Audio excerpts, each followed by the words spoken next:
සමහරවිට එන සංඥා නිරෝධ වෙනවා කියන තැන බාහිර සංඥාද නිරෝධ වෙන්නේ ආයතනද නිරෝධ වෙන්නේ දුන් නිරෝධ සංඥා කියලා ඔබවහන්සේ කියනවා. උදේ ඉතින් හදාගත්ත සංඥා ජාලාවනේ ආධ්‍යාත්මික බාහිර කියලත් අපි ඉතින් හදාගත්ත සංඥාවක්.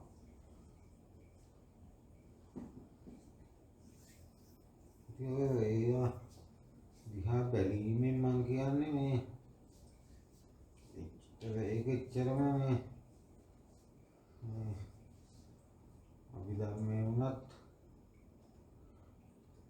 ඔය එච්චර දුරකට යන්න ඕනේ මම කියන්නේ මේ දැන් මෙතන මට පොඩ්ඩක් පැහැදිලි අර ආයතන නේද නිරුද්ධ වෙන්නේ. ඔය ආයතන සංකල්පය ඉතින් ඒවා තියෙන්නේ විඥාන ධර්මයේ තුලනේ. ඉතින් ඒක නිරුද්ධ වෙනවා. ලෝකේ අවසන් වෙන ලෝකේ කියන්නේ ඒක නම් ආධ්‍යාත්මික බාහිර මොකක් ගත්තත් හිත. එතකොට හිත අවසන් වෙනවා. හිත ඇති වෙලා හිත අවසන් වෙනවා. එච්චරයි. එතකොට දැන් ඇහැට රූපයක් දැක්ක තැන මේ ඇහැයි රූපයයි දෙකම මේ හටගත් තැන නිරුද්ධ වෙනවද? ඔය ඒක අපි කතා කරන්නේ මේ දවස් ටිකේ නේද ඔබ? ඊයේ තාත්තේ පිළිබඳව කතා කරා. එතනින් නිදහස් වෙන විදිය පිළිබඳව ඒ රූපය දැකීමේ රූපයෙන් මිදුවතින් එහෙන් නිදහස් වෙලා විඥාණයෙන් නිදහස් වෙලා කියන එක මේ තේරෙනවද? ඔව් තේරෙනවා. දැන් මට අර එකක් කියලා තව එකක් කියනකොට අරගම අමතක වෙනවා. ඉතින් මතක තියාගන්න එක නෙමෙයි මෙතන තියෙන්නේ. ඒ කියන වෙලාවේ සිහියෙන් අහලා ඒ ප්‍රඥාවට දැරිච්ච අවබෝධය අපව මතක තියාගන්න ඕනේ. අවබෝධයක් නා රූපෙන් නිදහස් වුණොතින් රූපේ පිළිසිඳ දැක්කො ඇත්ත දැක්කොතින් ඒ වෙලාවේ හැම මිදිලා විඥාණයෙන් මිදිලා. ඔව් ඒක නම් හොඳටම මේ දැනෙනවා. මොකද ඇහැට පේන්නේ රූප සංඥාවක් මෙතන සත්පුද්ගලාත්ම නෙවෙයි. මේ නිස්සද්ද නිස්ජීව ශූන්‍ය කියන එක එතන දැනෙනවා. එතන මොකක්ද එකක් වෙනවා. මේ මොකක්වත් වෙන්නේ නැහැ. ඒක දැනෙනවා නම් ඉතරයි. මොකක්වත් වෙන්නේ නැහැ. ඒක දැනෙන්නේ නැත්තේ හිතකට එහෙමද? ඒක බලනවාද හිතේ? ඒ දැනීමක්ද තියෙන්නේ අවබෝධයක්ද ඒක? ඒක අවබෝධයක් ස්වාමීන් වහන්සේ. හරි අවබෝධය උපමාවකට කියන්නේ එහෙම බලන්න. 100%ක් හරි උපමාවකින් පෙන්නන්න. ඔබ දකින්න විදිය. ඇහි පුතජන සත්‍යය රැවටෙන විදිය සහ අවබෝධ කරගත්ත කෙනා දකින්න විදිය පිළිබඳව දැන් අර බල්ලා දියට වුණාම උගේ ඡායාවනේ පේන්නේ. ඉතින් එතන සත්පුද්ගලාත්ම නෙවෙයි මේ ඌ ගන්නේ මේ භෞතික බල්ලෙක් වශයෙන්. ඉතින් ඒක හොඳට දැනෙනවා. මම උපමාව සම්පූර්ණ කරන්න ඕන කියලා බෑ. මම සරල සම්පූර්ණ කරන්න ඕන. එහෙම කියලා බෑනේ. නෑ. එතන ඉතින් බල්ලා දියට එබෙනකොට උගේ ඡායාව වැටෙනවා. එපාර ඌ එතනින් අයින් වෙනකොට දියේ ඡායාවේ බිඳුවක්වත් නැතුව අයින් වෙනවා. නමුත් ඌ හිතනවා එතන බල්ලෙක් ඉන්නවා කියලා ඌ හිතනවා. නමුත් එතන ඒ නිරෝධ වෙනවා. ඌ දකින්නේ නිරෝධය. මේත් මදි ඉතින් උපමාව. තව සම්පූර්ණ. ඒක තමයි මට. දැන් ඔබේ දැක්ම අනිත් පැත්තේ දැක්ක මොකද්ද? රැවටෙන විදිය. හරි නොරැවටෙන විදිය කොහොමද දකින්නේ? නොරැවටෙන විදිය ඉතින් මේ හේතු සකස් වුණ තැන ලැබෙන්නේ ඡායාවක්. හේතුවක් හරි අයින් වෙච්ච හැටි ඉතින් ඡායාව අවසන්. ඒ උපමාවකින් කියන්නේ පෙන්වන්න වෙන උපමාවක් අරගෙන පෙන්වන්න. ඒකට. කන්නාඩි වුණත් ඒ වගේනේ කන්නාඩියේ දකින්න ඉස්සර වෙලා කණ්ණාඩියේ තිබ්බේ නැහැ ප්‍රතිබිම්බයක්. බලන තැන ප්‍රතිබිම්බය තියෙනවා. කණ්ණාඩිය අයින් කරපු තැන කණ්ණාඩිය ඉතුරු නැතුවම ප්‍රතිබිම්බය අයින් වෙලා ඒ වුණාට ඒකට මම කියන අරගෙන තමයි ලෝකයේ තුල සසර යන්නේ. ඇහැට ඉතින් කවදාවත් හම්බ වෙන්නේ නැහැනේ භෞතික සජීවී යමක්.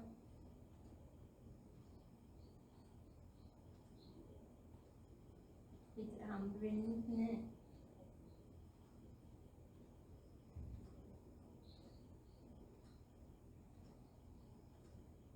ඉතින් ඒක පිළිබඳව අවබෝධය නම් ඉතින් ප්‍රශ්න ඉවරයිනේ. ඒක අවබෝධයක් නම් මේක.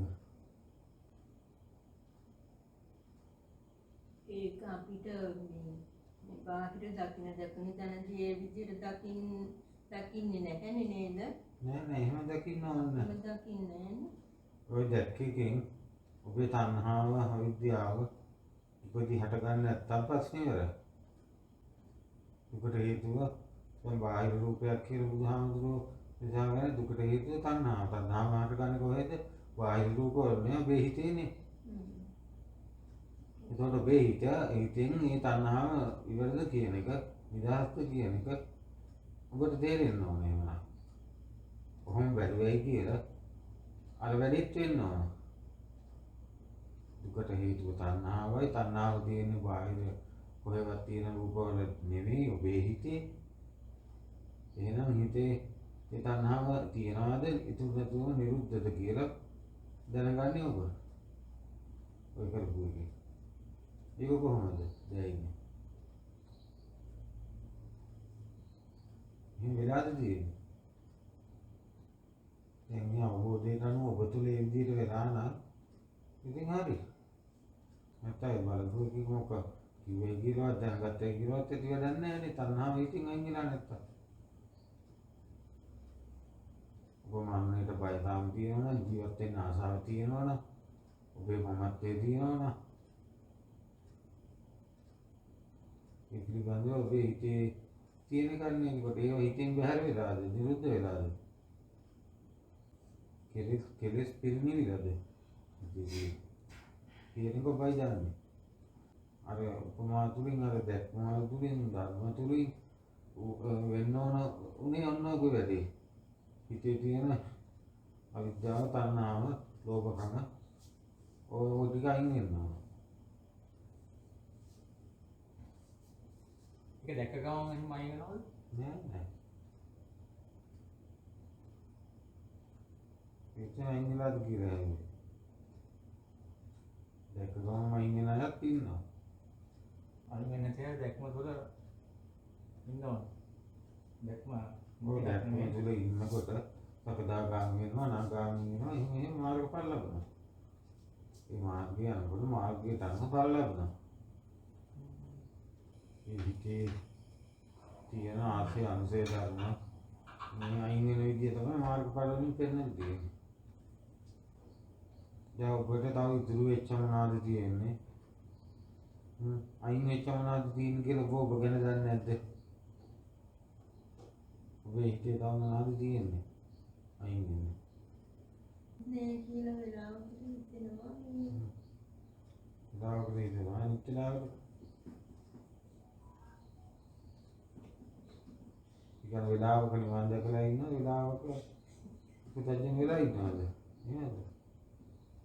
අතන මම නම් හිතන්නේ ඔයගොල්ලන්ට වැරදිච්ච තැනක් කොහේ හරි තියෙනවා. මොකද නැත්තම් මොහොම වෙන විදියක් නැහැ. ඔයගොල්ලන්ට වැරදිච්ච තැන තියෙනවා. මොකද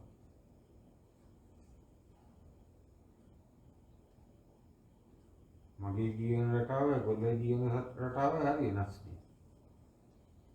ඉතින් ඔයගොල්ලෝ මගේ වෙලා නම් ඒ විදිහට වෙන්නේ බෑ. මේ බය දැනෙනවා හිතේ.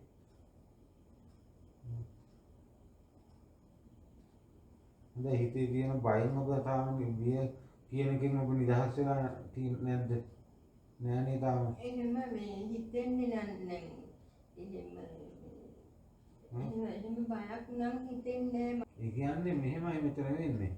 මේ කෙලෙස් තියෙනවයි කියලා තමන් ඉතින් පිළිගන්නෝ නම් ඒක කුසලයක්. ඒක නොපිළිගන්නෝ නම් ඒක අකුසලයක් වෙනවා. ඔන්න ඔකයි වැඩි තියෙන්නේ. ඒක තමන් රැවටෙන තැන තමයි යන්න තැන. තමන් හරි කියලා හිතාගෙන ඒ කියන්නේ එළියට ඒක මේක හිතකින් වෙන දෙයක් එතකොට. හිතකින් වෙන දෙයක්. නමුත් ඇතුළාන්තයේ තුල මේ තියෙනවා මේ තණ්හාව කියන එක. කිනා බැස තියෙන ධර්මයක්. නමුත් අපි ඒක එළියට එන්න දෙන්නේ අපි අර විදියට ධර්මයෙන් හරි වහනවා ඒක. මම කියන්නේ වහලා යන ගමන නෙමෙයි මේක තියෙන්නේ. කෙලෙස් ඇති ස්වාමීන් වහන්සේ ඉතින් මට නොදැනුවත්ව ඒවා ඒ වෙලාවට එහෙම නෙමෙයි මම කියන්නේ ඔබ දන්නේ නැද්ද ඔබේ ඇතුළයි යටිහිත පිළිබඳව සහ උඩුහිත පිළිබඳව යටිහිතේ ඔබේ හැසිරෙන දැහැබැයි ඔක වහනවනේ. ඉතින් අර හැම එකම එකම ස්වභාවයකින් බලන්න ගියොත් ඒ කියන්නේ තමා නිවැරදි කරුවා කියන මේ නිදහසට කාරණාව දාගෙනම හිටියොතින් ඒ විදිහටම තමයි පේන්න ගන්න යන යටිහිතේ තියෙන දේ වැහිලා තියෙනවා. ඒකට එන්න ඉඩක් නැහැ. හැබැයි මේක එනවා. මේක බාහිරයටත් පේන්න ගන්නවා අවබෝධ කරගත්ත කෙනෙකුට ඔබට නොපෙනුනාට. නමුත් ඔබට පේන්න තියෙන අවස්ථාව ඔබ වහගෙන ඉන්නේ. ඒක. ඉතින් එක්තරා කතාවක තියෙනවා අර එක හාමුදුරුවමක් හිටියා. ඒ හාමුදුරුවෝ විශාල ගෝලිය පිරිසක් හදාගෙන මේ හාමුදුරුවන්ගේ කමඨාන් ලබා ගත්ත ගෝලිය සියලුම දෙනා රහත් වෙලා. ඉතින් මේ හාමුදුරුවෝ හිතන් ඉන්නවා නායක හාමුදුරුවෝ රහත් වෙලයි කියලා. ඉතින් මේ දවසක් ගෝල හාමුදුරුවෝ ඕක දැකලා ඉවර වෙලා ඇවිල්ලා මෙයා තාම රහත් වෙලා නැහැ කියලා පුතඥයි කියන එක දැනගෙනම ඇවිල්ලා ඇහුවා ඔබ වහන්සේ දැන් වයසට ගිහිල්ලා ළඟදී අපවත් වෙන්න එහෙම පුළුවන්. ඉතින් ඒක නිසා මේ ඔබ වහන්සේ කොහොමද දැන් ඉතින් අපිට මේ කකටහක් ඔක්කොම දුන්නා වහන්සේගේ වැඩ ටික ඉවරද දැන් ඉතින් කියලා. ආයිෂුදු මම බොහෝ කාලයක් වෙනවා මේ වැඩ ඉවර කරලා. ඒකයි උඹලට මේ කකටහක් පවා මන් දුන්නේ මේ විදියට කියලා කිව්වා. ඉතින් ආයෙකින් අදහස් කරන්නේ වහන්සේ රහත් වෙලා කෙලෙස් නිම කළා කියලා නේද කියලා. ඔව් කියලා කිව්වා. වහන්සේට ප්‍රතිහාරය එහෙම පාන්න එහෙම පුළුවන් නේද කියලා. ඔව් මට ඕන එකක් කරන්න පුළුවන්. එහෙනම් මේ ඇතෙක් මවන්න පොඩ්ඩක් බලන්න කිව්වා. ඊට පස්සේ විශාල හස්තියෙක් ඉදිරියට මැවුවලු. මම ඉවර වෙලා ඊට පස්සේ කිව්වලු මේ අපි දෙන්න ඉඳ පැත්තට පොඩ්ඩක් මේ හස්තියක් වේගයෙන් දුවගෙන යන විදියට සලස්වන්න කියලා. ඉතින් සැරැස්සුවලු. සලස්වනවත් එක්ක බලලා දුවගෙන එනකොට ගුරුවරයා අර පුටුත් පෙරලගෙන පැනලා දිව්වයි කියලා කියන්නේ. අරහත් වෙලයි කියලා හිතන් හිටියේ කියලා. ඉතින් ඒ වෙලාවේ තමයි තේරුම් ගත්ත කියන්නේ ඇත්තටම මම අවබෝධ කරලා ඉවරේ කියලා හිතාගෙන හිටියට අඩුවක් තිබිලා තියෙනවා නේද? මගේ හිතේ බය තියෙනවා නේද? ගෝලයා පැනලා ගියේ නැහැ ගුරුවරයා පැනලා දිව්වා. ඉතින් මේ කතාවෙන් බලන්න එතකොට මේකද තියන්නේ වගේ. ඉතින් යම් කිසි කෙනෙක් විමුක්තියකට පත් උනායි කියලා එයාට දැනෙනවා නම් මේ විමුක්තිය මේ සාධාරණ විමුක්තියක්ද කියන එක ඕනනම් පරීක්ෂා කරන්න ක්‍රම තියෙනවා. ඉතින් ඒක කොහොමද මේ යම් දේවල් පුරවලා බලන්න පුළුවන්. මේකට පුරවලා බලන්න පුළුවන්. ඒවට දෙනවද කියලා. හැබැයි ඉතින් අර උදුසිතේ කතාවේදී මේ ඒ විදියටම නිදහසට කාරණා අනුවම තමන් ග්‍රහණයටපත් වෙලා නම් අර යටින් තියෙන ධර්මතා වහගෙන නම් තියෙන්නේ. ඒවට එන්න දෙන්නේ නැත්තම් ඉතින් මේ ඒව පේන්නේ නැහැ. හැබැයි ඒව එනවා. නමුත් තමන්ට ඒව දැනෙන්නේ නැහැ. තමුන් අරකින් වැහිලා ඉන්න නිසා. අනේ වගේ දේකුත් සිද්ධ වෙනවා. ඒකයි නෑ හැමදේම අවබෝධයට දාලා හිතකින් ගැලපුවට පස්සේ දැන් එතකොට කොහොම අඳුරගන්නේ මේක? ධර්මයට මං කියන්නේ ධර්මයට දාලා බල ඉන්නකොට ඒක අඳුරගන්න බැරි වෙනවනේ.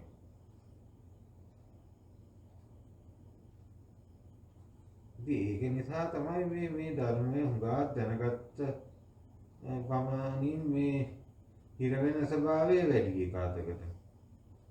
ඔය එක අභිධර්ම ඒවා මේවා දැනගත්ත පමණින් හිර වෙන ස්වභාවයත් වැඩි පමණක් විදියට. පමණක් අයට. හැමෝටම නෙමෙයි පමණක් අයට. හැමෝටම කියන්නේ ඉතින් අන්නේ එකයි වැඩි.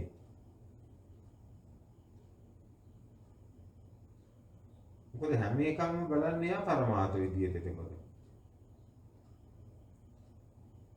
ඉතින් මෙතනදී භයානකකම මේ යම් කිසි කෙනෙක් හිර වෙලා ඉන්නවා යම් කිසි කෙනෙක් ඊට අනුව මේ භෞතික වාදය එළඹ ගන්නවා උතෙන්දී.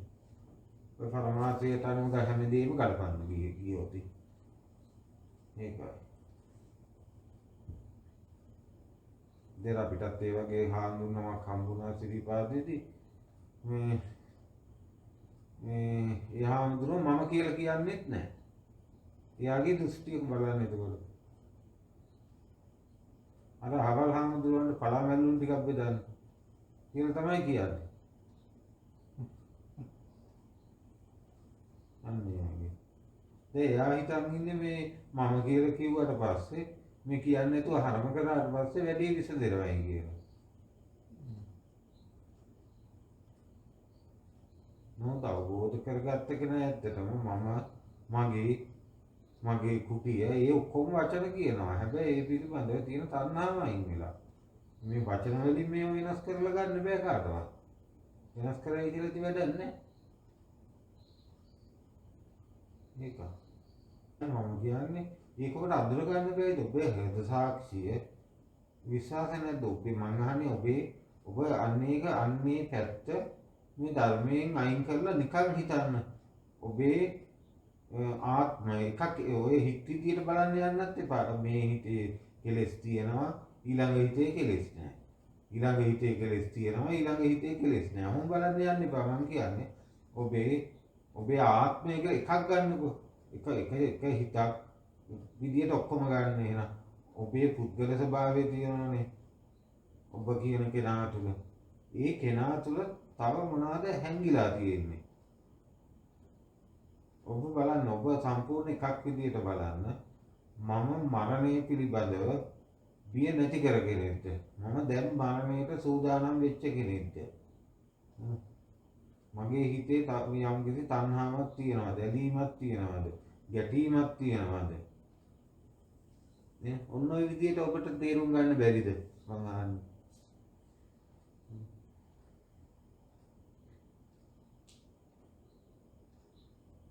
දහම් කන්නාඩියෙන් බලනවා වගේ තමන් ගැන තමන් දන්න ඕනේ. දැන් අපිට නම් ඒක හොඳට තේරෙනවා. අපි ගැන ඒ කාලේ ඉඳන් මෙහෙමයි. අපේ මේ හෘද සාක්ෂියට අනුව අපේ පැත්ත ගැන අපිට හොඳට තේරෙනවා. ඒක. අයින් වෙච්ච දේවල් දන්නවා. අයින් නොවෙච්ච දේවල් ඒ කාලේ ඉඳන් මට තේරුණා. ඒකයි. මේ සිතේ තැන්පත් වෙලා තියෙන මමත්වයෙන් තැන්පත් වෙලා තියෙන යම් දේවල් තව ඉතුරු වෙලා තියෙනවා. ඒවයින් සසර හැදෙන්න පුළුවන්. ඊට පස්සේ මේ ටික අයින් වෙලා තියෙනවා. ඒවා ආපහු යලි කවදාවත් හටගන්නේ නැහැ කියලා දන්නවා. ඒ වගේ මං අහන්නේ හෘද සාක්ෂියට අනුව තමන් ගැන තීරණය විනිශ්චයටපත් වෙන්න බැරිද කෙනෙකුට? ඒ ධර්ම මාර්ගයේ ඒ ප්‍රතිඵලය ඒක වෙන්න ඕන. දැන් ඔන්න මෙහෙම හිතමුකෝ අපි ඔන්න කාට හරි බොරුවක් කියනවා. දැන් බොරුවක් කියනකොට අපේ හෘද සාක්ෂිය දන්නේ නැද්ද මම මේ මූට බොරුවක් කියන්නේ කියන එක? අනිවාර්යෙන් දන්නවා. අන්න ඒ වගේ මම මේ කියන්නේ. නමුත් ඒක දැනගත්තාට හිත කියන්න දෙන්නේ නැහැ. ඒක හිත පිළිගන්නේ නැහැ. එහෙම එකක් නෙන්නේ. හිතින් ඒක වහනවද? නෑ ඉතින් මේ ධර්ම මාර්ගයේ හි අවංකව මේ සිහිය තුළ සතිය තුළ එහෙම නැත්නම් සම්මා දිට්ඨිය පටන් අරගෙන මේ යන ගමන හරියට මේ විදියට යන කෙනාට පුතඥ කෙනාට උනත් මම කියන්නේ මේ ලෞකික සම්මා දිට්ඨියක් තියෙන කෙනෙකුට උනත් තමන් ගැන මේ විදියට පරීක්ෂා කරලා බැලුවොත්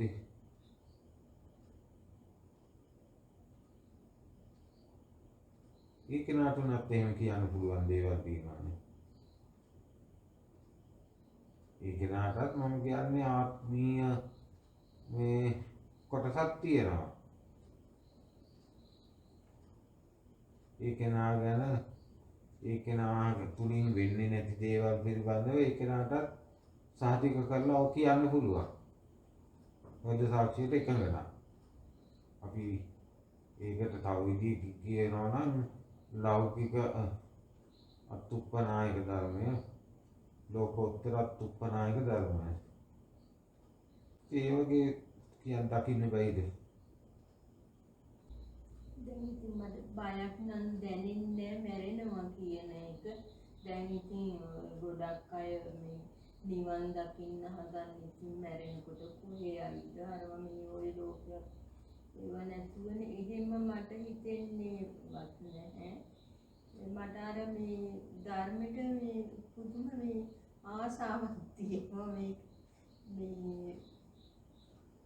තම ඒවා අහනකොට මේ එහෙම කියනවා මට ඉතින් තව කෙලෙස් ඇත්තෙම ඉතින් කොමනන්ට ආන්නේ වෙලා නැතුව ඇති. දැන් ඔබ ජීවත් වෙන්න හෙට අනිද්දා කියන දවස් ලැබෙමින් ජීවත් වෙන්නද කැමති? මේ දැන් මැරෙන්නද කැමති?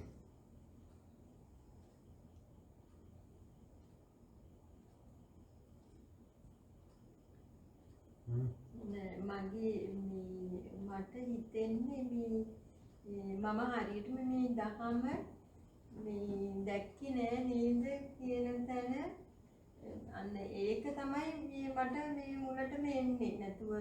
ඔයද දහම දකින්නයි කියන්නේ මොකද්ද? ඔබ හිතන් ඉඳි විදිහට මට කිව්වොත් දහම දකින්නයි කියලා කියන්නේ. ඒක කොහෙවත් මේ හැංගිලා තියෙන දෙයක් දකින්න එකක්ද මොකද්ද දහම දකින්නයි කියන්නේ? අන්න එහෙම එකක් තියෙනවා නැත්නම් ඉතින් හරි ඒක එහෙම එකක් තියෙනවා හරි. දැන් ඔබ දන්නවද මේ දන්නවද මේ දහම දැක්කා කියලා කවදා හරි? කොහොම ඒ ගිහිල්ලා. දැක්කොත් ඉතින් හදිස්සි මේ කඩර ගන්න ක්‍රමයක් තියෙන්නේ නැහැ. යන්නකො. දැන් මිනිස්සෙක් හොයාගෙන යනවා නම් ඒ මිනිස්සයාගේ නමක් තියෙන්න ඕනේ, හැඩරුකම් තියෙන්න ඕනේ. මොකක් හරි ක්‍රමයකින් නේ කියන්නේ කොහේ හරි ගමකට ගිහිල්ලා මිනිස්සෙක් හොයා ගන්නවා. ඒ වගේ දහම කියන එක ඔබට මොන වගේ එකක් කියලාද ඔබ හිතන්නේ ඔබට? නැත්නම් ඉතින් අපි යනවායි කිව්වට දහම දකින්න යනවායි කිව්වට ඒකේ මේ ආසයි කිව්වට ඉතින් මේ ඒ තොරතුරු සටහන් කිසිම දෙයක් ගන්න නැතුව කොහොමද අහුනොත් ඉන්නරගන්නේ කොහොමද? කොහොමද යනකොට? මොකක්ද ඒක? මහාලිගේ දැන් මොකක්ද එකක් තියෙනවා කිව්වට මේ ඊ කියන දහම දහමේ කෙලවර මොකද්ද? දහම දැක්ක කියන්නේ මොකද්ද කියන එක දන්නේ නැත්නම් ඔබ කොහේ යයිද? ඔය ඔස්සේ. ජීවල ලැස්ති නැද්ද? ඔය ධර්මයක් අතහැරලා ඔය මගුල් ටික ඔක්කොම අතහැරලා මේ දැන් කිනුම් පාන ලැස්ති නැද්ද? දැන් මැරෙන්න ලැස්ති නැද්ද? කිනුම් පාන කතාව තේරෙන්නේ නැත්නම්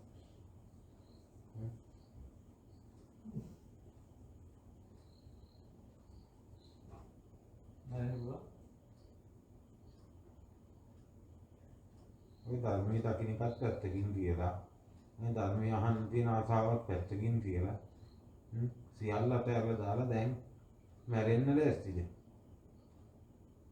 මොකද කියන්නේ පිළිබඳව? ඊට පස්සේ ඔබේ හිත කියනවාද මේ අපොයි බෑ මේ සාමාන්‍ය නිවන් දැක්කේ නෑ ඒක නිසා දැන් මැරෙන්න බෑ ඔය කිව්වට කියලා එහෙම කියනවාද? කිව්වට මේ තාම මේ නිවන් දැකලා රහත් වෙලා නැහැ. ඒක නිසා මේ දැන් මැරෙන්න බෑ පිස්සුද.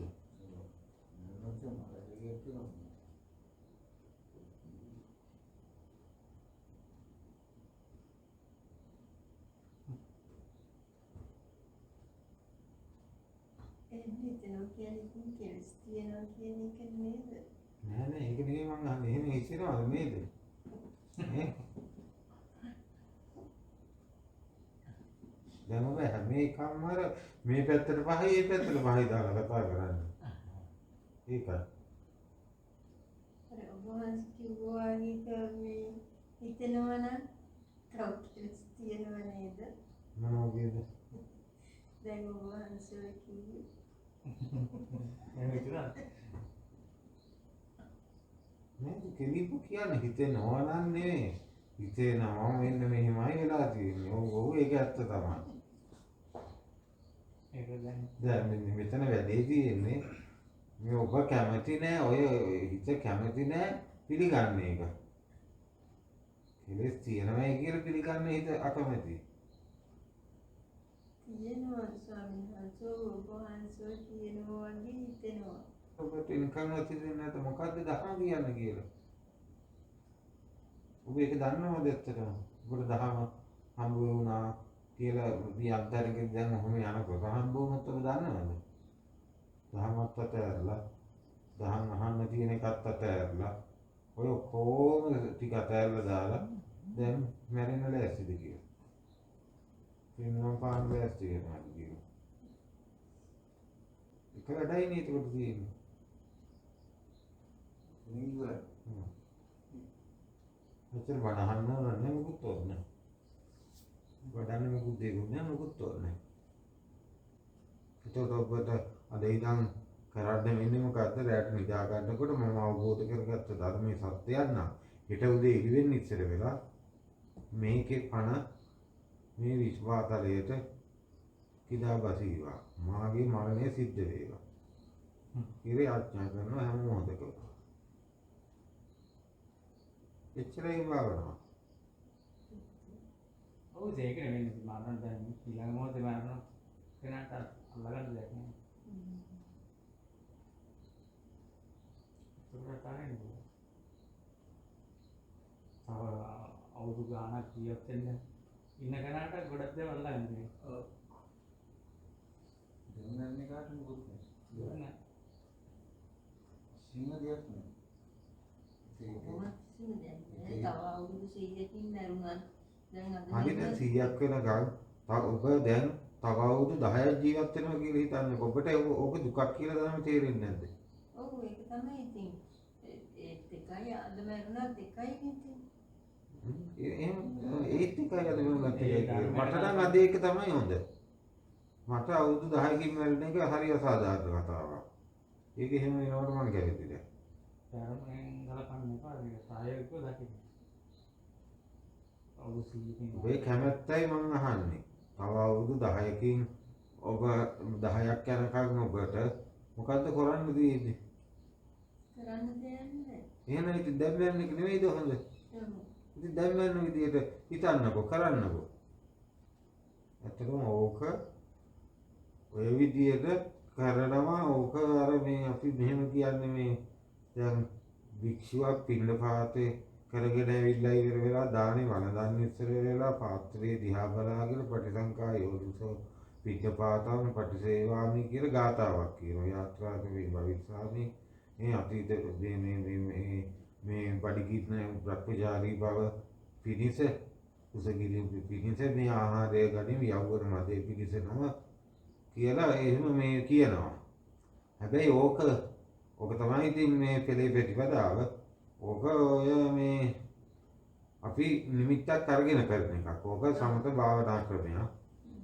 එක විදියකින් ගත්තොත් නමුත් දැන් යම් කෙනෙක් අවබෝධයටපත් වෙලා රහත් වුණාට පස්සේ පින්නම් පාන ලෑස්ති වෙච්ච කෙනෙකුට ඕක මුතුවේ කියන්න ඕනේ නැහැ. එයා තුල ඒක තියෙනවා. එයා ඒක වෙලා. ඒක ආහාර ටික ගන්නකොට ඒක වෙලා.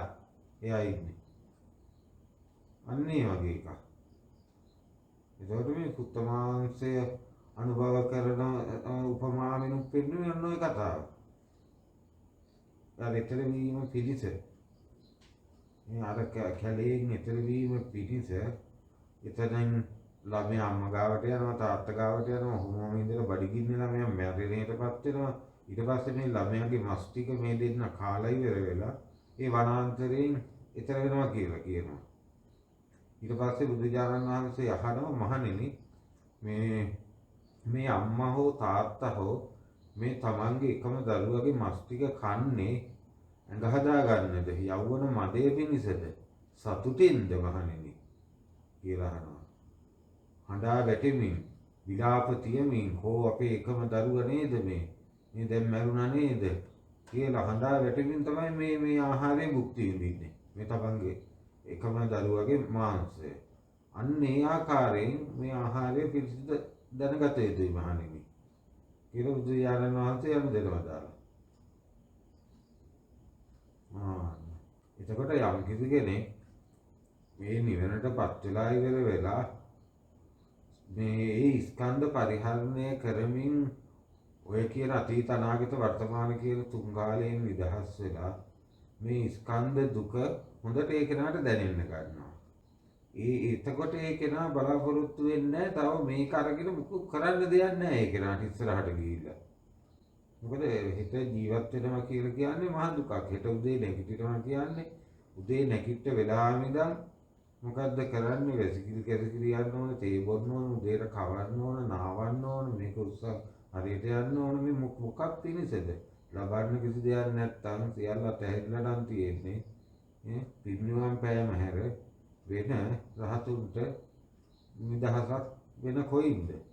ඒක වෙලා ඉවරයි. මොකද අවබෝධයෙන්ම මේකේ ස්කන්ධ ටිකෙහි කලකිරෙනවා. මේ සතර මහා ධාතුවේ නිබ්බිදාය, විරාගාය, අභිඥාය, සම්බෝධාය අන්නේ විදිහටපත් වෙනවා. අවබෝධයෙන්ම කලකිරෙනවා. එතකොට දවසක් වේවා මේ උපදින හැම මොහොතකම අපි මේ සතුටෙන් පිළිගන්නවද මේ සංස්කාර කිසිම දෙයක්. සංස්කාර කිසිම දෙයක් සතුටෙන් පිළිගන්නවද නැහැ. මේවා කෙරෙහි තියෙන අවබෝධයෙන්ම කලකිරෙන්න. අන්නේ කලකිරීම නිසාම නිදහස් වෙනවා. ඒකයි දැක්ම ඔහුගේ. මේ දැකීමෙන් ස්කන්ධ පරිහරණය කරන්න මොකද්ද වෙන්නේ? ඒ කෙනාට ඉස්සරහට යන්න තියෙන යෑම නවතිනවා. මොකද කරන්න දෙයක් නැහැ. දැන් මෙච්චර කාලයක් ගියා නිවන් දකින්න ඕනේ ගියා. නමුත් ඇත්ත කතාව තේරුණාට පස්සේ මෙතන සියල්ල අතහැරුණාට පස්සේ මම මගේ කියන එකේ සියල්ල හිතේ තණ්හාව විද්‍යාව අතහැරුණාට පස්සේ පිරිනිවන් පාන එක තමයි එකම තැන. ඒක තමයි අවබෝධය. ඒක තමයි ධර්ම හම්බ වෙන තැන. කියලා කිව්වේ අතන කෙලෙස් වලින් නිදහස් වෙන තැන. සියල්ල අතහැරෙන තැන. කිසිම දෙයක් නොපිහිටන තැන. රැවටීමෙන් සදාටම ඉවත් වූ තැන. ඉවත් වෙච්ච කෙනෙක් නැහැ. රැවටීමෙන් නිදහස් වුණා නිදහස් වෙච්ච කෙනෙකුත් නැහැ.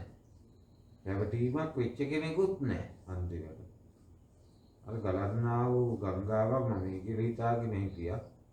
උන්න ඒ වගේ එකක් තමයි අන්තිමට දැනෙන්නේ. ඒ අවබෝධයටපත් වෙච්ච කෙනාට.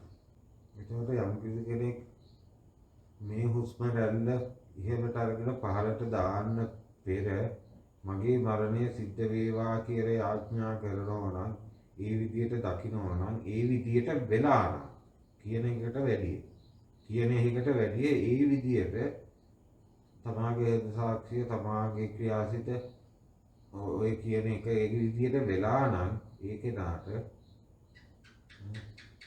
කොහොම දේවල්ද මනහන්නේ හිත ගැන මනෝස්තුති වඩන විදිහ මේ සම්මා දිට්ඨියට පත්‍ච්ච කෙනයි නොවිච්ච කෙනයි දෙන්නම වැඩුවොත් ඒ තත්ත්වයටපත් වෙනවා නෑ. ඉතින් ඒක නොවිච්ච කෙනාට මම කියන්නේ ඒක හොඳයි.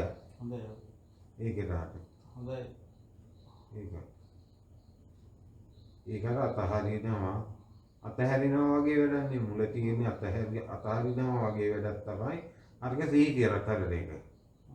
ඊට පස්සේ ඒක සිහි කරලා ඉවර වෙලා ඒක බවටපත් වෙනවනේ. තමා කියලා ප්‍රතිරූපය තමා කියන හිත ඒක බවට පත් වුණාට පස්සේ අතහැරෙනවා කියලා කරගන්නවා අපි. අතහරිනවා අතහැරෙනවා. නොවිච්ච කෙනා ඒක අඩලා ඒක දැන් දෘෂ්ටියක් බවට පත් කරගෙන ඊට පස්සේ නේ ඒක දැක්ම ඒක හොඳයිනේ ඉතින් ඇත්තටම. ඒක හොඳයිනේ. ඒක අතකට. ඒ කියන්නේ පුතජන භික්ෂුවක් වේවා ආහාර ටිකට තණ්හාව තාම නැති වෙලා නැහැ. මේ ආහාරය ගන්නවා ඒ රාග දේශ මොහ කියන තුර තියාගෙන ආහාරය ගන්නවා. නමුත් ඒකේන ආහාරය ගන්න ඉස්සර වෙලා අර විදියට කියනකොට ඒකේනා ඒක හිතකින් තමයි ඒක කියන්නේ. එතකොට ඒක පුරුද්දක් වශයෙන් ඒකලාට ප්‍රයෝජනවත් වෙනවා. ඒක හොඳයි. හැබැයි ඒක සර්ව සම්පූර්ණ වෙන්නේ මේ කියන තැනටපත් වුණාට පස්සේමයි. කෙලෙස් වලින් සම්පූර්ණයෙන් පිරිනිවුණාට පස්සේ තමයි ඒ ගාථාව කියන්න ඕනේ නැහැ. ඒක වෙලා ඉවරයි. ඒක. නමුත් ඒක උනේ නැතුව කියන එකත් හොඳයි. ඒකයි ඉතින් කියන්නේ. මේ හැම එකම එහෙම තමයි. මේ දැන් අර විදිහට පුතජන කෙනෙක් ඒ විදිහට වඩන්න ගිහිල්ලා යාට මානසික අවුලක් වෙන්නේ නෑ අවුලක් වෙන්නේ කොහෙද? දැන් ඔය සමාධි භාවනා කරලා ගොඩක් කට්ටිය මම දැකලා තියෙනවා මානසික විකෘති වෙලා. නෑ ඒ සමාධි භාවනානේ. මේ මරණය ගැන සිහි කරනකොට අපිට මරණය ගැන සිහි කරන පුතජන හඳුනන නමක් උනත් ඒක නවට තණ්හාවක් ඇති වෙන්න පුළුවන් ද හිත ගැන.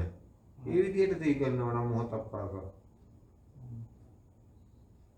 ඒ කියන්නේ රාගයක් ඇති වෙන්න පුළුවන්ද? නිවන පවා යටපත් වෙලා මේ එතකොට ඒකට හුරු වෙනවානේ. උදාට ඒකම ඉස්සන්න ගන්න. ඒක හොඳයි. ඒක නරකක් නෑ. ආර්ථික සංඥාවත් ඒ වගේ එකක් නේ. ඊට සෙකිල්ලක් බලන්න නෑ ඒක නේද සම්මත දැන් එතන දැන් ඒක බවට පත් වුණාට දැන් එතන එයාට භවයේ තියෙනවනේ නේද? හරියට භවය තිබුණාට මේක කරන එක හොඳයිනේ. දැන් දුස්සීලව ඉන්නවට වැඩිය සිල්වත් වෙන එක හොඳ නැද්ද? හොඳයිනේ. දුස්සීලව ඉඳලා විපාක හැටියට දුගතිගාමී වෙනවට වැඩිය සිල්වත් වෙලා සුගතිගාමී වෙන එක එකකට හොඳයි. ඉතින් සම්මත ඒකෙන් සුගතිගාමී වෙනවද යටි සංඥාව? ඒක නෙමෙයි මම මේ කිව්වේ අර කතාවට. ඔව් ඒක තමයි දැන්. ඔය ඒකෙන් කුසලයක් මේ කුසල සංස්කාරයක් හරි සකස් වෙනවා. පුඤ්ඤාභි සංස්කාරයක්. ඒක දීගනේ සංඥා වඩන එකේ. ඔව් පුඤ්ඤාභි සංස්කාරයක් සකස් වෙනවා. ඉතින් ස්වාමීන් වහන්සේ මේ මරණ මංචකයේදී දකින්න ඇටසැකිල්ල. හරි ඉතින් ඒකේ පුඤ්ඤාභි සංස්කාරයක් සකස් වෙනවා. මෛත්‍රී භාවනාව කරත් එහෙම. පුඤ්ඤාභි සංස්කාරයක් සකස් වෙනවා. බ්‍රහ්ම ලෝකෝ විහෙරති. මං කියන්නේ මේ නිවනට මෙහා පැත්තේ බැලුවට පස්සේ පෙරේතෙක් හරි තිරිසන් සතෙක් හරි නිරේට යනවට වැඩිය හොඳයිනේ මනුස්ස ලෝකෙක හරි දිව්‍ය තලයක හරි බ්‍රහ්ම ලෝකෙකට හරි යන එක. ඒ වගේ එකක් මම මේ කියන්නේ. දුස්සීල වෙනවට වැඩිය හොඳයිනේ සිල්වත් ඉන්න එක හරි. මේ ලෝක සම්මතයට අනුව කවදා හරි යාට ඒක ප්‍රයෝජනයක් පිණිස හේතු වෙයිනේ. නමුත් බොහෝ දෙනෙක් කරන්න ගිහලා මානසික පිස්සෙට ඉන්නවා. මොකක් කරන්න ගිහිල්ද? ඔය අට්ටික සංඥා වඩලා ඒක අතර මේ දෙතිස් කුණුපේ වඩන එයා විදියට බාහන දස්තාන ඒ කෙනාට අනුව කෙනා හිතන විදිහට අනුව කෙනා ඒක ලෙස් වලට අනුව තමයි. ඒක විඳතරා ගන්න බැරි වුණාට පස්සේ වෙල කපා ගනි. පාවි පිස්සු හැදේ මානසිකව වැටි. දැන් මෙහෙමයිනේ ඒ කෙනාට අනුවනේ ඒක වෙන්නේ. දැන් එතකොට භික්ෂුවක් ආහාර ගන්නකොට ඒ භික්ෂුව මේ අර පුතජ්ජනේ විදියට මේ ආහාර ගන්න ගත්තොත් ඉතින් ඒ විදියෙන්නේ යන්නේ. නම් සාසන ප්‍රතිපදාවක් තියෙනවනේ ප්‍රතිපදාවේදී එහෙම වෙන්න හේතුවක් නැහැ ඉතින්. ඒ ආරේ අපේ පැවිදි වෙලා නම් ඉන්නේ. ඒකයි. තමන්ගේ මරණය ගැන හිතන්න පුළුවන් නම් කොච්චර හොඳද? තාමත් නකමක් තියෙනවා. ඔය ඉතින් මැරෙන්න එතකොට බයක් දැනෙන්නේ නැහැ නේ. බයකුත් නැහැ ඇතුළේ මුකුත් ඇත්තෙත් නැහැ. ඒ ගන්න වෙනවනේ. ඊළඟ රත්පරේ ඊළඟ ශනේදී මැරෙනවා. ඒක නිසා මොකක්ද නැහැ ඒක කිසිම දෙයක් ඉතුරු වෙන්නේ නැහැ. ඕනෙත් කරන්න ඕනේ නැත්නම් ඒක තමයි කරන්නේ. නෑ ඉතින් එහෙමත් යන්න පුළුවන් නේද? ඔව්. ඉතින් ප්‍රශ්නයක් නෑ. ඒක හොඳයි. එහෙම ගිහිලා හිත සම්පූර්ණ අර තීතන දෘෂ්ටි වලින් ගැලවිලා යනවනේ.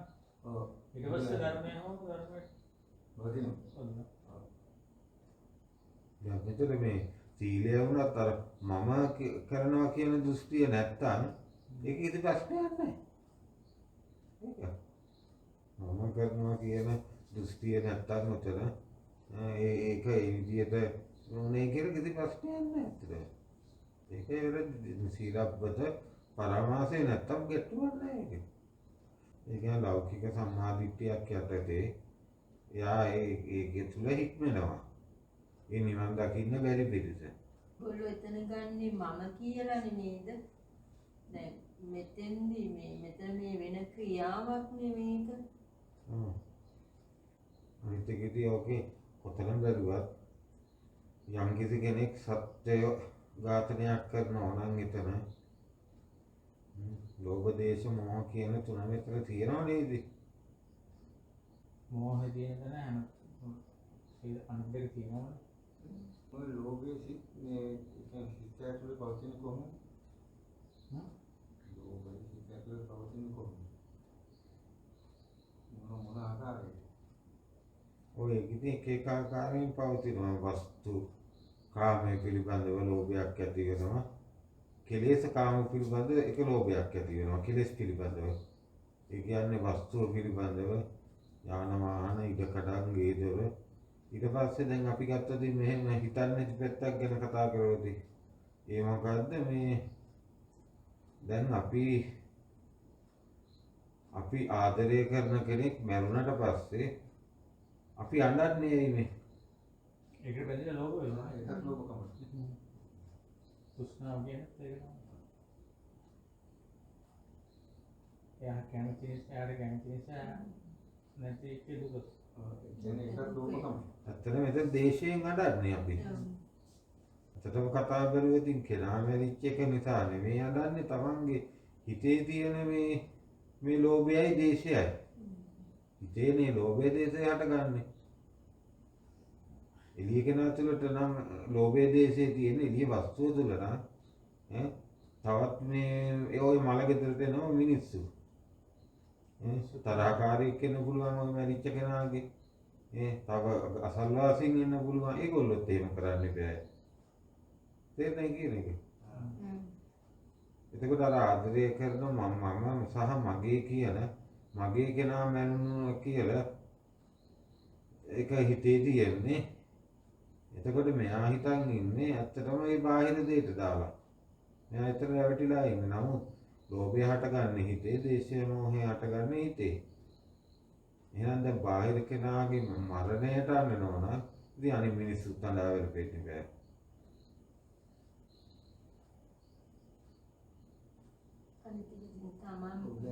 දැන් ඒක හරියටම තේරුම් ගන්න පුළුවන් මෙහෙම. මෙයාගෙන් කියන මේ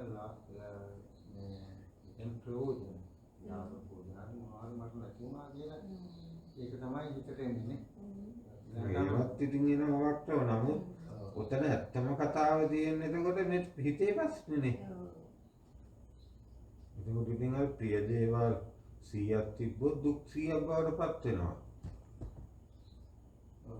ඒකේ ඉතින් මෙතෙන්දී අර කාටකින් බරුවට පස්සේ බාහිරට අපි මේ හේතු අධහැදිලා ඉවර වෙලා යම් තණ්හා කරන අපි බැඳෙන යමක් එළියෙන් රැවටෙන නිසා ඒක කෙරෙහි කිදා බහිනවා. ඊට පස්සේ ඒ ඔස්සේ හිතක ඇති වෙනවා ලෝභයක්, දේශයක්, මෝහයක්. ඊට පස්සේ වැඩි තියෙන්නේ දැන් මේ මෙතන ලියා ගන්න බැරි අමාරුව තියෙන්නේ මේ දැන් කොච්චර ඔය හොම්ම කිව්වත් මේක මේ හිතේ ප්‍රශ්නයක් කියලා මේ අරක සසර කිදා බැහැපු කාරණාවක් වෙලා තියෙනවා අපිට. අර විදියට මේ බලන අර විදියට ලෝකයට බැඳිච්ච ගමන. ඒකයි වෙලා තියෙන්නේ. ඒකයි ඇත්තම කතාව එතන. සංකල්පයක් හිතේ හදාගත්ත සංකල්පමීය දෙයක් තමයි මේක. නමුත් අපි අර එළියේ තියෙන බාහිර පුද්ගලයා කියලා බාහිර දෙයක් කියලා ඒ ගතිය අපේ හිතේ මේ සෑහෙන කාලයක් තිස්සේ ගෙතිලා තියෙනවා. ඒක නිසා මේක මේ හිතෙන් දැක්කයි කියලා එකපාරටම මේක මේ වෙන්නේ නැහැ ඉතින්. දැන් අපේ අම්මා තාත්තා වේවා කවුරු හරි අපි සම්මත ලෝකයේ ආදරය කරපු අපේ ළඟ ඉන්න කෙනෙක්. ඒ කියන්නේ ඒ වගේ කෙනෙක් නැති වුණාට පස්සේ අපිට දැනෙන දේ බාහිර ගමේ මිනිස්සුන්ට දැනෙන දේ අතර බැලුවට පස්සේ එතකොට ඇත්තටම මේකෙදි දැන් මේක වෙන්නේ නැත්. අපි කියනවානේ මේ කෙලෙස් නැති වෙනවා කියලා. කෙලෙස් නැතිවීමකුත් නෙමෙයි වෙන්නේ. කෙලෙස් හටගන්න ස්වභාවයෙන් ඉවත් වීමක් කියලා කිව්වොත් දැන් කෙලෙස් නැති උනායි කියලා කිව්වොත් බලන්න හොඳට යටින් හිතලා කෙලෙස් නැති උනායි කියලා කිව්වොත් මේ කෙලෙස් කියලා තිබිච්ච දෙයක් නැති වුණා වෙනවනේ. ඒකයි වෙන්නේ තියෙන්නේ. එතකොට මේ ඇත්තම කතාව නම් උතර සිද්ධ වෙන්නේ එතන දැන් අවබෝධ කරගත්ත කෙනෙකුට යම් කිසි කෙනෙක්ගේ මරණය ඉදිරියේ අපි ඒකට වචනයක් දාලා තියෙනවා සංවේගාත්මක දෙයක් හැඟීමක් ඇති වෙනවා කියලා. ඇති වෙනවා. ඔව්. ඒක අපිට ඇති වෙනවා සංවේගය. කෙනෙක් බැඳනකොට. අපේ කෙනෙක් වුණත් වෙන කෙනෙක් වුණත් අපිට යම් කිසි කෙනෙක්ගේ මරණයක් දකිනකොට සංවේගයක් ඇති වෙනවා. ඒතකොට පුතජන සත්‍යයට මේකෙදි දාලා තියෙනවා මේ දුකක් ඇති වෙනවා කියන එක. ඒක සම්වේගී කියන දුකේ කියන දෙකක්. ඇත්තටම එකම ස්වභාවයක් වගේ එකක් තමයි. හැබැයි මෙතෙන්දී අර මම මගේ කියන තැන ඒ කියන්නේ ඊටත් වැඩිය ඉහළින් කියනවා නම් ඒ කතාවටත් වැඩිය ඉහළින් කියනවා නම් ඒ දුක කියන තැන මේ යලි දුකක් හටගන්නේ නැහැ. යලි සැපක් හටගන්නේ නැහැ. ඒ කියන්නේ ඒ මොහොතේ හටගත්ත ඉවරයි. නෑ. ඔය එහෙමත් ගන්න පුළුවන්. මේක කියන්න බැරි කතාවක් ගැඹුරු සිද්ධියක් ගැනයි මේ මෙතන තියෙන්නේ. ඒ කියන්නේ අපිට දැනෙන එකක් අපි මේ කියන්නේ. ඒ සංවේගය කියන එක ගත්තට පස්සේ දුකයි කියන එක ගත්තට පස්සේ මේ දෙකේ අරුත් දෙකම එකයි වගේ තමයි පේන්නේ. එකම ස්වභාවයක් ඇත්තටම. සමානයි. ඔය දැනීමකොත් දෙන්නේ සංවේගයෙන් දැනුම් දුන්නා කියන්නේ. ඔව්. කියන්නේ මම හිතන්නේ රහතුන්ට එතනදී මේ ශනිකව සංවේගයක් එනවා ඒ මොහොතේ විතරක්. හරි ඒ මොහොතේ විතරක් හරි මේ කැලලා අයින් කරන්නකො සංවේගයක් පහළ වෙනවනේ. ඒක ධර්ම සංවේගය ලෝක ස්වභාවය දකින සංවේගයක්. එතන මේ කෙලෙස් හට ගන්න සංවේගයක් නෙවෙයි. අතට දුකක් තියෙනවානේ. ඒ දුක තුළ කෙලෙස් දුකක් තියෙන්නේ යාට. සැප තුළ කෙලෙස් සැපක් තියෙන්නේ කියලාද. උන්නතරයි ලියා ගන්නවා වැඩි කතාව තියෙන්නේ. රහතුන් දකින්න විදිහ රහතුන් කම්පාවට අස්ලෝක ධර්මයෙන් කම්පා වෙන්නේ නැහැ කියනවා වගේ අරන්නේ වගේ එකක්. අද මම දැන් කිව්වා වගේ මේ කෙලෙස් සහිත දුකක් කෙලෙස් සහිත සැපක්. ඒකට අපි අර සංවේගය කියන කැලලට දුකම කියලා දාමුකෝ. කෙලෙස් රහිත දුකක් කෙලෙස් රහිත සැපක්. අන්නේ වගේ ගත්තොත් මේකට දැන් හුඟ දෙනෙක් හිතාගෙන ඉන්නවා මේ නිවන් දැක්කට පස්සේ කෙලෙස් අයින් වුණා කියලා. එතකොට අයින් වෙන වුණා කියලා ගත්තොත් තියෙන කෙලෙසයක් තිබිලා තියෙනවනේ ලෝකෙ කොහේ හරි. එහෙම එකක් නෙමෙයි. අයින් වුණා කියන තැන තියෙනවා එහෙම නෙමෙයි. කෙලෙස් නූපදින තත්ත්වයටපත් වුණා. කියලා කිව්වොත් හරි. යලි නූපදින තත්ත්වයටපත් වුණා. කෙලෙස් කියලා දෙයක් ලෝකෙ කොහෙවත් නැහැ. ඒක නූපදින තත්ත්වයටපත් වුණා. ඒ වගේ මේ ආලුවක් දැනෙනවා වගේ අන්න ඒ වගේ එකක් දැන් බුදුරජාණන් වහන්සේ පිරිනිවන් පාපු අවස්ථාව තුළ ඒ වෙනකොට සරියුත් මුගලන් දෙනම කල්තියාම පිරිනිවන් පාලා ඉවරයි. මෙතන ආනන්ද හාමුදුරුව අයිනකට වෙලා ඇත්තටම පිරිනිවන් මංචකයටවත් වැඩි නෑ කියලා කියනවා. මේ කණුවක් අල්ලගෙන විත්‍යයකට හේතු වෙලා හඬා වැටෙමින් ඉඳලා තියෙනවා. ඊට පස්සේ අනුරුද්ධ මහරහතන් වහන්සේ, කච්චායන මහරහතන් වහන්සේ අනිත් සියලු 80 මහා ශ්‍රාවකයන් වහන්සේලා පිරිනිවිච්ච නැති ඒගොල්ලෝ ධර්ම සංවේගයෙන් ඒ දෙස බලාගෙන හිටියා. ඒ දෙස බලාගෙන හිටියා. හැබැයි ආනන්ද හාමුදුරුව හඬා වැළපුණා. අරගොල්ලන්ට සංවේගයක් ආවා, දුකක් දැවුණා. ආනන්ද හාමුදුරුවන්ට දැවුණා. ආනන්ද හාමුදුරුවන්ට දැනෙච්ච එක වෙනස් එකක්. තාම කෙලෙස් හටගන්න දුකක්. අන්න ඒකේ වෙනසක් තියෙනවා. ධර්ම සංවේගය. ඒකද තව තැනක තියෙනවා සදාම් වෙලා මේ ආනන්ද හාමුදුරුවෝ සහ බුදුහාමුදුරුවෝ අතර සාකච්ඡාවක්. ඉතින් කොහොම ඉන්නකොට ඉර බැහැගෙන යන මොහොතක ඉතින් මේ බුදුහාමුදුරන් මතක් වෙනවා සාරිපුත්ත සහ මොග්ගල්ලාන දෙකම පිළිබඳව. ආනන්ද පාළුයි නේද ආරාමයේ තුල. වෙනද සරියුත් මුගලන් දෙනම හිටියනම් දැන් කොච්චර හොඳද?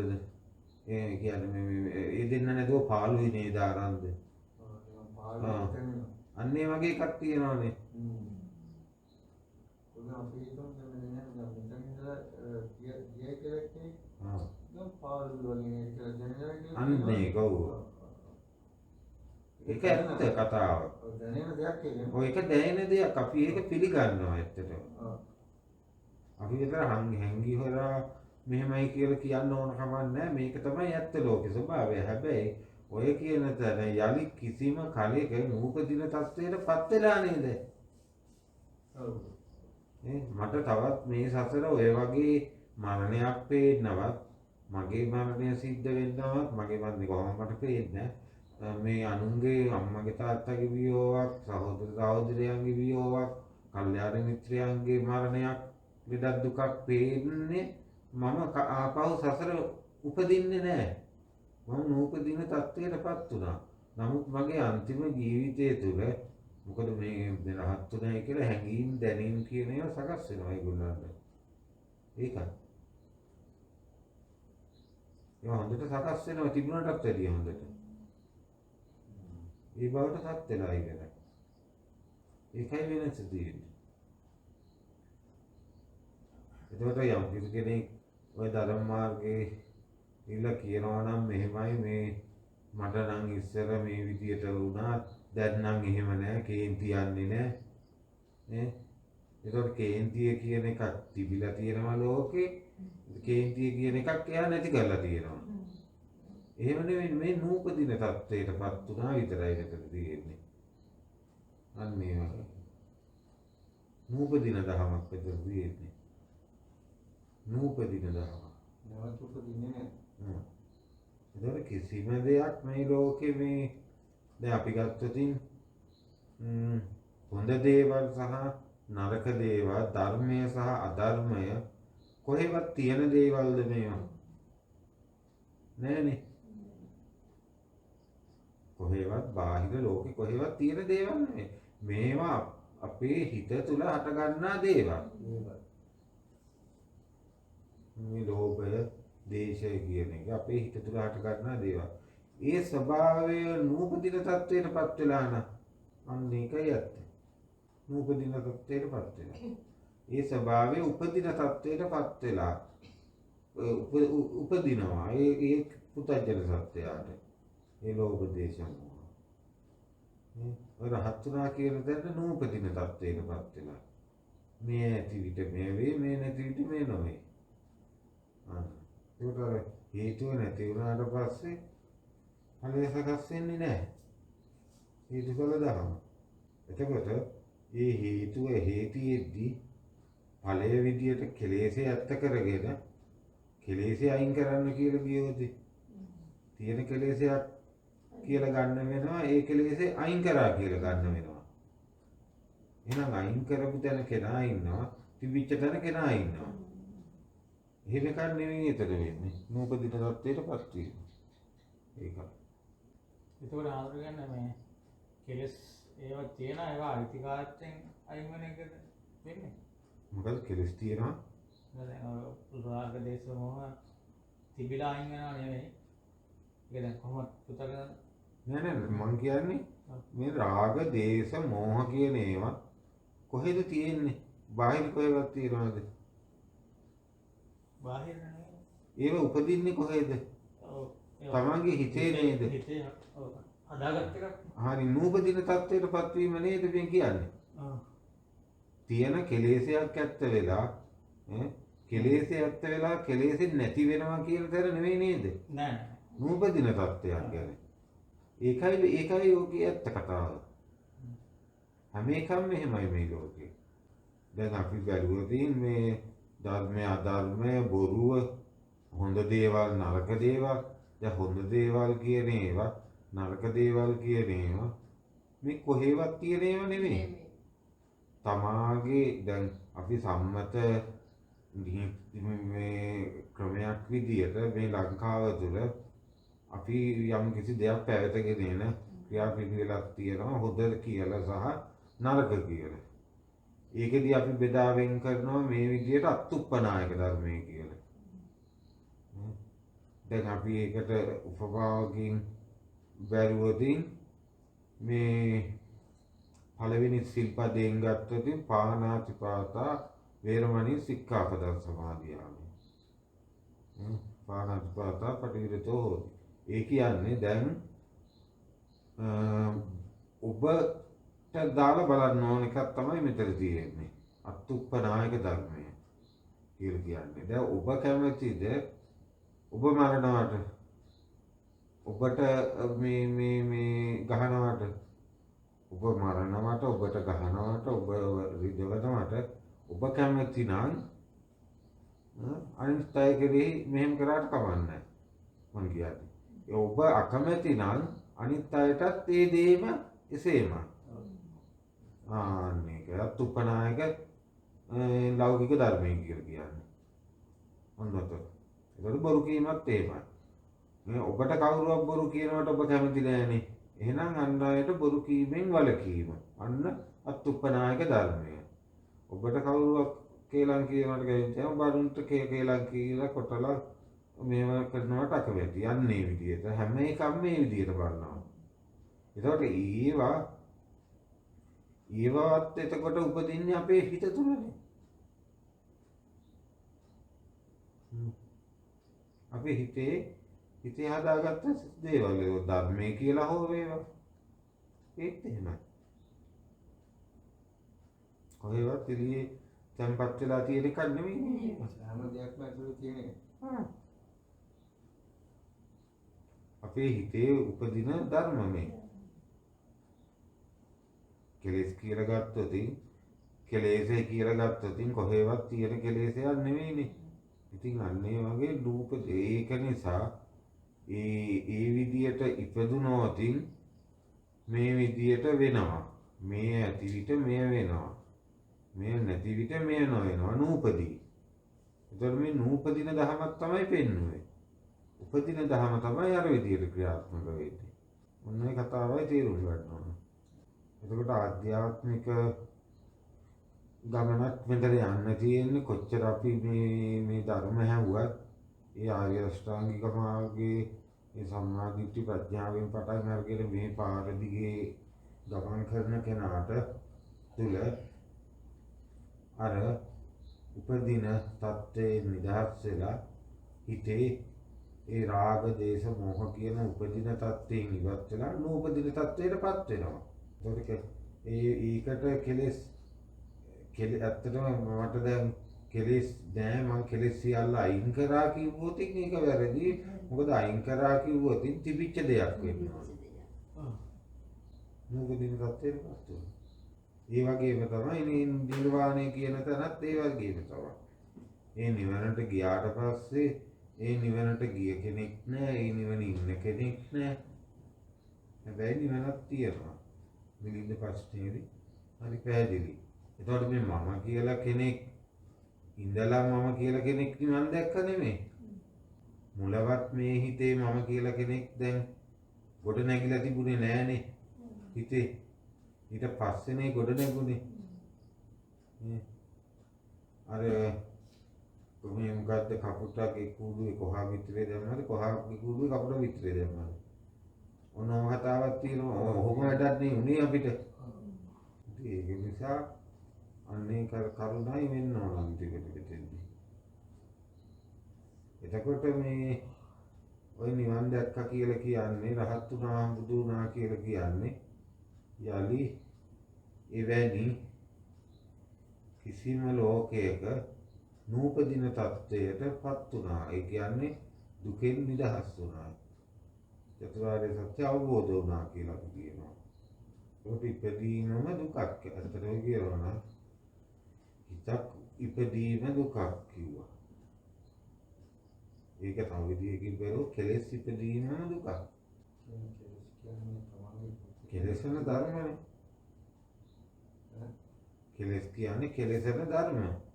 විකෘති ධර්ම. ඒ කියන්නේ තමන්ගේ හිතට එන සිතුවිලි.